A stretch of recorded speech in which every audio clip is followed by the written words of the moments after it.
L'homme était autrefois un sniper d'élite. Retiré de l'armée depuis 4 ans, il reçoit soudain une mission émanant d'une unité mystérieuse et est rappelé secrètement au service. L'armée lui confie la surveillance d'un immense canyon perpétuellement enveloppé de brume. Personne ne sait combien de secrets inavouables se cachent dans ses profondeurs. Avant le départ, les hauts gradés ne lui posent que 3 questions. Son état physique lui permet-il encore de combattre? Est-il célibataire? Et s'il venait à mourir, quelqu'un en serait-il attristé? Une fois l'interrogatoire terminé, John est anesthésié et embarqué dans un avion. Lorsqu'il se réveille et retire la perfusion, quelqu'un l'attend déjà. L'homme confirme rapidement son identité, puis confisque sa montre, son passeport et tous ses documents. Ensuite, John saute dans une zone totalement absente de toute carte, un no man's land absolu. C'est une zone d'exclusion aérienne. John doit encore marcher 38 km vers le nord pour atteindre sa destination. Pour quelqu'un dont les mains sont tachées du sang de centaines d'ennemis, ce n'est qu'une promenade facile et presque agréable. À 4h10 précises, il rejoint l'équipe pour la passation avec un soldat des forces spéciales au nom de code, Épée Bleue. Ce soldat, nommé Goat, est ravi de voir John arriver, cela fait un an entier qu'il n'a pas eu le moindre contact humain. Son temps de service touche enfin à sa fin, et il va pouvoir quitter cet endroit maudit. Après quelques échanges cordiaux, Goat présente à John leur zone de surveillance, le poste d'observation de la tour ouest. L'installation fonctionne entièrement en autonomie énergétique grâce à des panneaux solaires, dispose d'un générateur de secours et d'un système de récupération des eaux de pluie. De l'autre côté du canyon se dresse également une tourelle. Goat avertit John, aucun contact avec l'autre rive n'est autorisé. Chacun s'occupe de sa mission, sans jamais interférer avec l'autre. La tâche de John est simple, chaque jour, longer le bord du canyon et assurer l'entretien des tourelles automatiques de défense rapprochées installées tous les 600 mètres. Tous les kilomètres, se trouve également une station satellite à grande antenne, chargée de brouiller tous les signaux. C'est le seul moyen d'entrer en contact avec l'extérieur. La mission semble banale, mais John sent quelque chose d'anormal. S'il ne s'agit que d'empêcher des intrusions, pourquoi déployer autant d'armements lourds? La réponse de Goat le glace pourtant.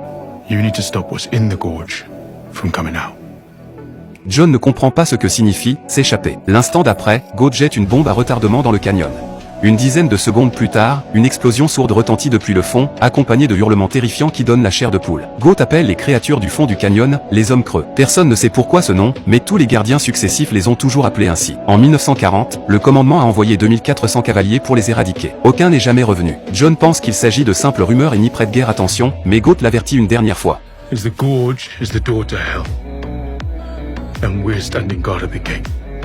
Une fois la relève terminée, Goat peut enfin partir. Arrivé au point de récupération, il déclenche une balise fumigène. Très vite, un hélicoptère apparaît à l'horizon et s'approche lentement. Lorsque la corde est descendue, Goat exulte, il va enfin quitter cette jungle mystérieuse. Mais après vérification de son identité, un soldat lui tire froidement une balle. Son corps reste à jamais dans cette terre désolée et oubliée du monde.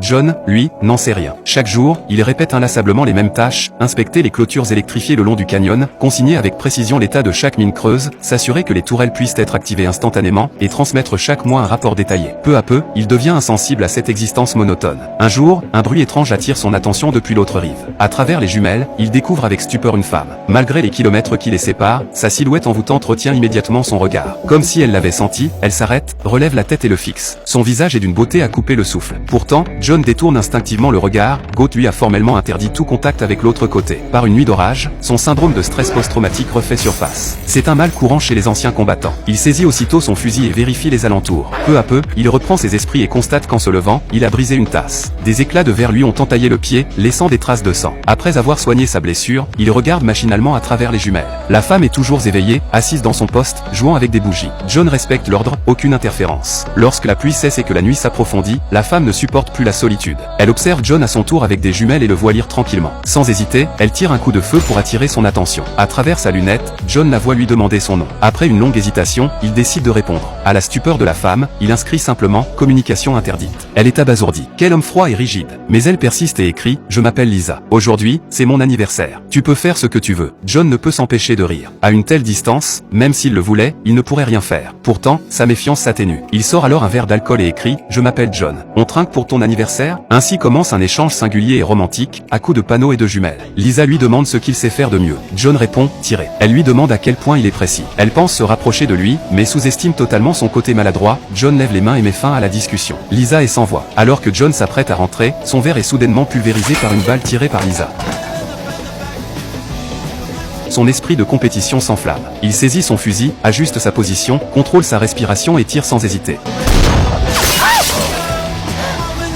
Fier de lui, il observe ensuite la réaction de Lisa. À sa grande surprise, elle pose une bouteille sur sa tête, l'invitant à tirer. Mais à cet instant, Lisa remarque quelque chose d'anormal. Par geste, elle lui demande d'observer en contrebas. John comprend immédiatement. Grâce à sa lunette de précision, il distingue, dans l'angle mort des projecteurs, une créature inconnue en train de grimper silencieusement vers le haut.